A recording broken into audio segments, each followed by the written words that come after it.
जय हिंद जय भारत। आप देख रहे हैं अजय भारत मीडिया, जहां हम बनते जनता की आवाज़। गुरुग्राम बनता जा रहा है सेक्सटोर्शन की कैपिटल। जी हां, इस मामले में गुरुग्राम काफ़ी आगे निकल चुका है, क्योंकि सेक्सटोर्शन के मामले यहां बढ़ते ही जा रहे हैं।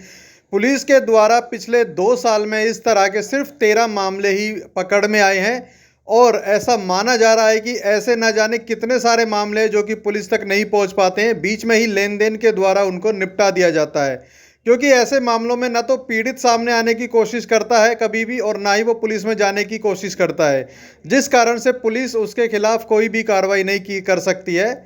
जो भी यहाँ पर अपराधी होता है वो साफ बच निकलता है। इस तरह का ही एक मामला गुरुग्राम में आया है, जो कि हनी ट्रैप के द्वारा महिला ने पहले एक डेटिंग ऐप से दोस्ती की। उस दोस्ती करने के बाद में युवक को अपनी बातों से बहला फुसला करके एक निजी होटल में लेकर के गई, जहां पर उसे बियर पीने का आग्रह किया। बियर पीने के दौरान ही युवक ने बताया कि उसे शक हुआ। जब शक हो गया तो उसने बियर पीने से आगे मना कर दिया, लेकिन बावजूद उसके युवती ने उसके ऊपर फिर भी एफआईआर करने की धमकी देकर 5 लाख रुपए में सौदा तय किया। 5 लाख रुपए की बात ना होने पर उसने 2 लाख रुपए में जब सौदा तय हो गया तो 50,000 रुपये एडवांस भी दे दिए गए। लेकिन युवक ने इस मामले में अपनी हिम्मत दिखाई और पुलिस में जाकर के तुरंत कंप्लेंट की, जिसके बाद पुलिस ने इनको पकड़ लिया।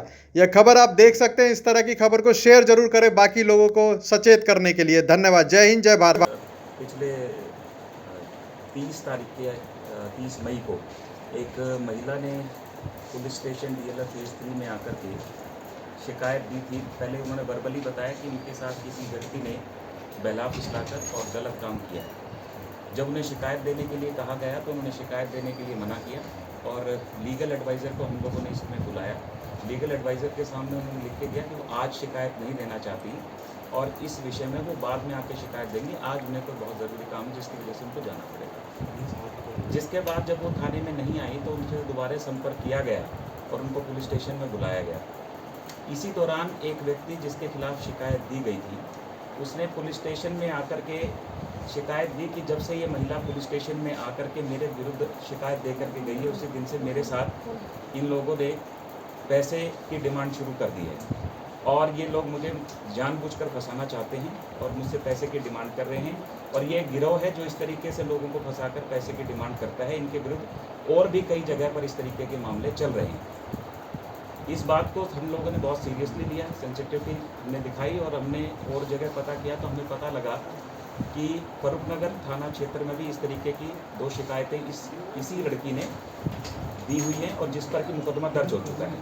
हमने तुरंत इस पर एक टीम गठित की, और जो ये लड़का था जिसको ये अपना भाई बताती थी, इस व्यक्ति ने, जो ये कंप्लेनेंट हमारे हैं, इनसे 2.5 लाख रुपए की डिमांड करी, जिसके बाद मामला 2 लाख रुपए में सेटल हुआ। और जो ये अपना भाई जिसको ये बताती है, उस भाई ने 50,000 रुपये इस व्यक्ति से अपने कमीशन के तौर पर लिए, और 1.5 लाख रुपये लड़की के नाम के लिए।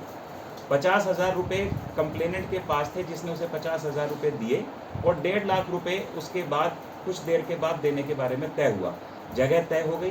कंप्लेनेंट ने इस सारी चीज़ की एक ऑडियो रिकॉर्डिंग की, जिसमें स्पष्ट तौर से ये सुनाई देता है कि इन लोगों ने जानबूझकर ये सारा खेल रचा और पैसे के लिए उसको परेशान किया। जब हमारे संज्ञान में ये चीज़ आई, कंप्लेंट आई, तो हम लोगों ने टीम गठित की और मौके पर जाकर उस व्यक्ति को रंगे हाथ पैसे लेते हुए गिरफ्तार किया, और उसके पोजेशन से 50,000 रुपये जो उसने लिए थे वो भी रिकवर हुए। इसके बाद इनका इशारा ये था कि जैसे ही मुझे पैसे मिलेंगे मैं लड़की को टेलीफोन करूंगा और वो थाने में जाकर एक राजीनामा लिख कर लेकर आएगी। परंतु जब हमने इसे गिरफ्तार कर लिया, मौके से पकड़ लिया, तो ये फ़ोन कर नहीं पाया, जिसकी वजह से लड़की थाने के नज़दीक से भाग करके अपने ठिकाने पर पहुंच गई थी। तुरंत ही एक टीम उसके पीछे लगाई गई, लोकेशंस ले करके उनको। देखिए, इस विषय में एक चीज़ मैं और बताना चाहूँगा आप लोगों को कि पिछले कुछ दिनों से आप लोगों ने भी नोट किया होगा कि इस तरीके की जो एक्टिविटीज़ होती है उसमें गुरुग्राम पुलिस बहुत सी सख्त कार्रवाई कर रही है। पिछले 2 साल में लगभग 13 ऐसे मुकदमे अभी तक हम लोगों को मिल चुके हैं, क्योंकि डेटा लेने का थोड़ा समय हमारे पास कम था, लेकिन लगभग 13 मुकदमे ऐसे मिल चुके हैं जिसमें या तो हमने एक्सटॉर्शन का केस रजिस्टर किया है ऐसी झूठी शिकायत देने वालों के खिलाफ, या उनकी शिकायतों को, उनके एफआईआर को रद्द किया है। और अब आगे भी, और जिस तरीके से ये सारी अब जो ये सीन हुआ, सारा जो ये इंसिडेंट हुआ, इसमें एक तरफ से तो वो एक्यूज़ था जिसने एनजीओ का नाम लेकर के ये सारा काम किया, लेकिन मैं आपको ये बताना चाहूँगा कि ऐसी भी एनजीओज़ हैं जो सही मायने में इस तरीके के इंसिडेंट्स में जो पीड़ित हैं लोग, उनकी मदद कर रही हैं, उनको मोटिवेट करती हैं पुलिस के पास जाने के लिए और उन्हें इस चीज़ से बाहर निकलने में मदद करते हो। तो ऐसी एनजीओज़ को भी हम धन्यवाद कहेंगे और कहेंगे कि गुड़गांव पुलिस के साथ मिलकर आप ऐसे लोगों को और ज़्यादा से ज़्यादा आगे लेके आइए, जो फॉर्मल शिकायत दें, पुलिस को कंप्लेंट करें, ताकि हम लोग उस पर एक्शन कर सकें। इसमें मैं एक बात और ऐड करना चाहूँगी, जैसे कई बार जो फेक रेप केसेस आते हैं, जो कई बार हमारे पास जो है फेक रेप केसेस की कंप्लेंट्स आती हैं, तो उसमें कई बार हमारे पास एक्सटॉर्शंस के रिगार्डिंग जो है स्पेसिफिक एविडेंसेस नहीं होते। तो उस केस में हम अपनी तरफ से कोशिश करते हैं कि हम वहाँ पर 180 सेक्शन 182 जो है सीआरपीसी की कार्यवाही, सॉरी आईपीसी की कार्यवाही जो है हम उनके खिलाफ कर सकें फॉल्स एफआईआर रजिस्ट्रेशन के लिए। तो वो भी एक अच्छा इनिशिएटिव है। एक्सटॉर्शन वाले केसेस में मेनली जैसे मैंने पहले कहा कि उसमें सिर्फ हमारे लिए एक प्रॉब्लम यही रहती है कि कई बार जो कंप्लेनेंट है वो सामने नहीं आना चाहता, लेकिन उन केसेस में जहाँ पे हमारे पास कोई एविडेंस नहीं है या इस तरह की कोई प्रॉब्लम है, तो वहाँ पे हम इंश्योर करते हैं कि 182 की कार्रवाई जो उनके अगेंस्ट कंप्लेनेंट के अगेंस्ट की जाए। Thank you. कर नहीं पाया, जिसकी वजह से लड़की थाने के नज़दीक से भाग करके अपने ठिकाने पर पहुंच गई थी।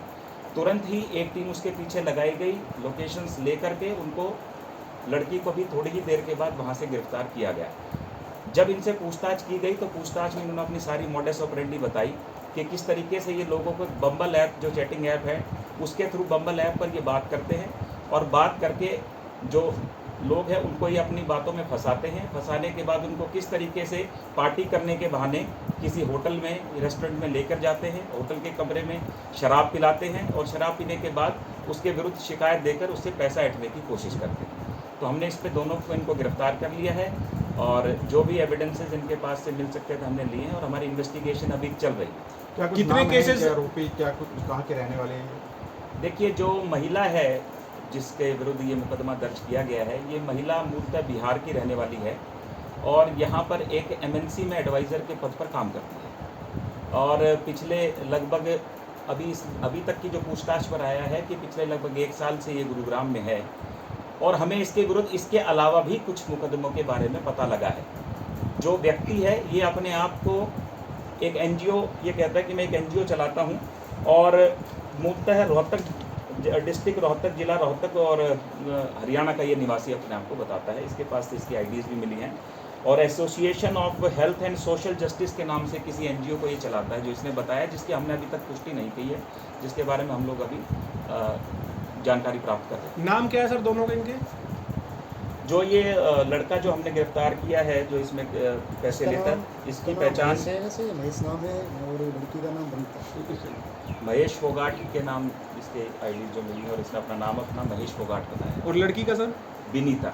सर जो बिम्बल ऐप पे ये लड़कों को फंसाते हैं, तो वहाँ ये अपने ओरिजिनल नाम का इस्तेमाल करती थी या अलग अलग नामों से इस्तेमाल? नाम ओरिजिनल ही इस्तेमाल हुए हैं, नाम ओरिजिनल ही इस्तेमाल हुए हैं। विनीता के नाम से ही करते थे और लोगों को बहलाकर फुसलाकर मिलने की बात करते थे। उसके बाद पार्टी के लिए उकसा करके उनको होटल में लेके जाते थे और जबकि एक कंप्लेनेंट के साथ तो ये उसको ये थोड़ा आभास हुआ कि भाई कुछ गलत हो रहा है रूम में ले जाने के बाद, तो वो वहाँ से आ गया। उसके बाद भी उसके खिलाफ शिकायत की गई और फिर यही इनका जो शुरू होगी डिमांड पैसे की उसके साथ। सर कितने केसेस खुल के आए हैं इनके अब तक, इनके द्वारा किए हुए? देखिए, अभी तक इनके विरुद्ध 4 केसेस है। हाँ जी, 4 केसेस तो अभी तक मिल चुके हैं। ये ब्लैकमेलिंग किस तरह की जाती थी? क्या वीडियो बनाया जाता था या किस तरह से इनको ब्लैकमेल किया जाता था? ये थाने के अंदर कंप्लेंट देते थे रिटन में। अभी मेरे साथ इन्होंने पुलिस स्टेशन में जाती थी लड़की और वहाँ जाने के बाद ये अपनी रिटन कंप्लेंट देती थी।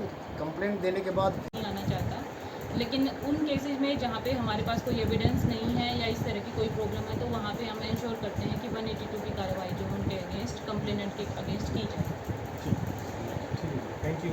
ठीक है, तो उसमें क्या था कि अभी जो ईस्ट जोन के 1-2 केसेस की मैं बात करूं तो उसमें 53 में केस रजिस्टर हुआ था 376 का, कि इसी तरह से इसने मुझे बहाने से यहाँ पे होटल में बुलाया और मेरे साथ अपने दोस्त के साथ मिलकर जो है मेरे साथ गैंग रेप किया। तो उनका क्या था, उसी टाइम कन्वर्सेशन चल रहा था कि अगर आप मेरे साथ, वो चैट हमारे पास आ गई है फाइल पे, कि अगर आप जो हैं मेरे को इतने पैसे दे देंगे तो मैं 164 की स्टेटमेंट में जो है डिनाई कर दूंगी अपने जो भी एलिगेशंस हैं, और उसने किया भी वही एग्जैक्टली। लेकिन उसमें हमारे पास जो है यही फैक्ट्स आने के बाद कि एक तो उनकी जो व्हाट्सएप चैट थी और एक जो उन्होंने पेमेंट किया था, उसका जो है सारी कंप्लेनेंट को हमने ऑलरेडी एक बार जो है उनसे बात करके उनको कॉन्फिडेंस में ले लिया था, तो उन्होंने वो प्रोवाइड करवा दिया, तो अभी वो कस्टडी में है। अच्छा इसी तरह से जो है 2 केसेस जो हैं सेक्टर 40 में भी रजिस्टर हुए हैं। एक जो है कल रजिस्टर हुआ है, एक उससे पहले रजिस्टर हुआ था। उन दोनों केसेस में भी 376 का ऑलरेडी केस रजिस्टर हो गया था, और उस केस रजिस्ट्रेशन के लिए ही वो उनको इंटिमिडेट कर रहे थे कि वो अगर उन्हें पैसे दे देते हैं तो हम वो सेटल डाउन कर लेंगे या 164 की स्टेटमेंट भी डिनाई कर देंगे। बट जैसे भी वो चीज़ सिरे नहीं चढ़ी तो उन्होंने 164 में भी वो चीज़ कह दी। बट उसके जो भी कन्वर्सेशन थी पिछले केस में, अर्लियर में कन्वर्सेशन थी, एक रेप्यूटेड पर्सन था, जैसे आप पूछ रहे थे कि विक्टिम की मेंटालिटी क्या रहती है या उनकी क्या मतलब मेंटल स्टेज होती है, तो उसमें कई बार वही है कि आप किसी भी रेप्यूटेड बंदे को अगर इस तरह से टारगेट कर रहे हो तो उनका मेन यही है कि अगर ये चीज़ मीडिया में आती है तो उनके लिए वो इमेज स्पॉइलिंग वाला काम करते हैं। तो मेन तो उनके लिए यही ट्रोमेटिक रहता था कि अगर ये चीज़ मीडिया में आउट होती है तो उनकी इमेज को वो स्पॉइल कर देगा, और इसी डर से कई बार जो है विक्टिम हमारे सामने आ भी नहीं पाते। बट लकीली फॉर्चुनेटली जो है इन 3-4 केसेस में कंप्लेनेंट ने थोड़ा सा हौसला दिखाया, और जिस वजह से हम ये चीज़ कर पाए हैं। अच्छा सर, इस पूरे मामले को डील करने की कोशिश की, क्या इसमें सच्चाई है और क्या आपके संज्ञान में ये मामला है सर?